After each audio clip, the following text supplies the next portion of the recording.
পেঁয়াজ আর বেগুন দিয়ে সজনে ফুলের ঘন্ট খেতে কিন্তু অসাধারণ লাগে। যারা যারা খেয়েছে তারাই কিন্তু বলতে পারবে কতটা টেস্টি এই রেসিপিটা।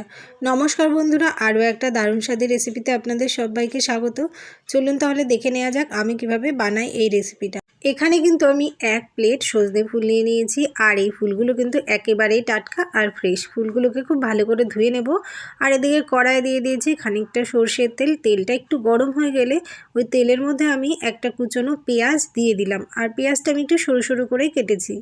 এবার কড়াইয়ের মধ্যে দিয়ে দিলাম 4টে কাঁচা লঙ্কা। লঙ্কাগুলো আমি মাঝখান থেকে চিড়ে দিয়েছি। এবার দিয়ে দিলাম 1 চামচ মতো লবণ, আর দিয়ে দিলাম পরিমাণ মতো হলুদ লবণ দিয়ে পেঁয়াজটাকে একটু ভালো করে ভেজে নেব কিছুক্ষণ সময় নিয়ে।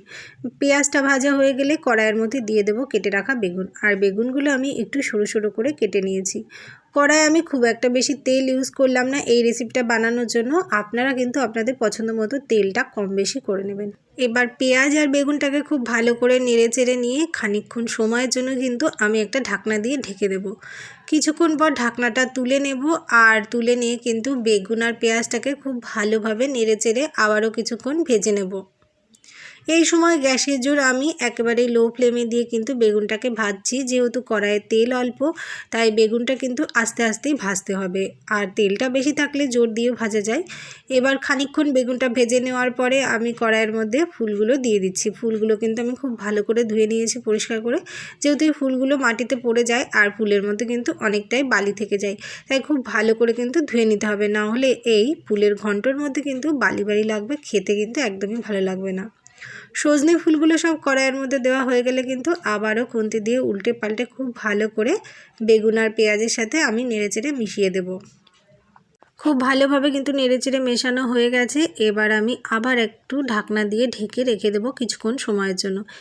1-2 মিনিট ঢেকে রেখেছিলাম, আবার ঢাকনাটা আমি তুলে নিচ্ছি।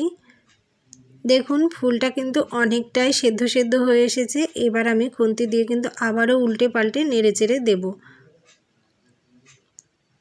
2-1 মিনিট ঢেকে রাখলেই হয়, বেশিক্ষণ সময়ের প্রয়োজন হয় না। এই সজনের ফুলের ঘন্ট আর ভাজা দুটোই কিন্তু খুব তাড়াতাড়ি অল্প সময়ের মধ্যে হয়ে যায়।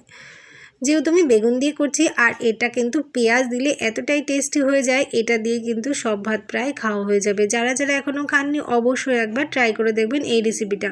যদি বাড়িতে বানিয়ে থাকেন তাহলে কমেন্ট বক্সে জানাতে ভুলবেন না খেয়ে আপনাদের কেমন লাগলো। দেখুন এইভাবে কিন্তু গ্যাসের জোর লো ফ্লেমে দিয়ে আমি বেশ কিছুক্ষণ সময় ধরে হালকা হালকা উল্টে পাল্টে নেড়ে চেড়ে দিয়ে ভেজে নেব। আরও 1-2 মিনিট নেড়ে নেওয়ার পরে কিন্তু সম্পূর্ণভাবে রেডি হয়ে গেছে সজনে ফুলের এই ঘন্টের রেসিপি।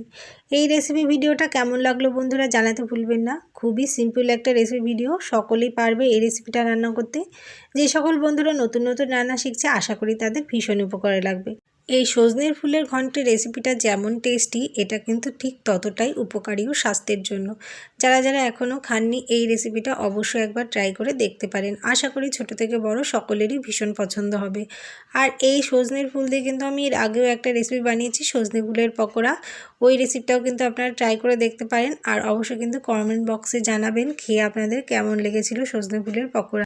আমার বানানো এই রেসিপি ভিডিওটা যদি আপনাদের ভালো লেগে থাকে তাহলে প্লিজ একটা লাইক কমেন্ট করবেন, আর বন্ধুদের সাথে শেয়ার করতে একেবারেই ভুলবেন না। সম্পূর্ণ ভিডিওটা শেষ পর্যন্ত দেখার জন্য সকলকে জানাই অসংখ্য ধন্যবাদ।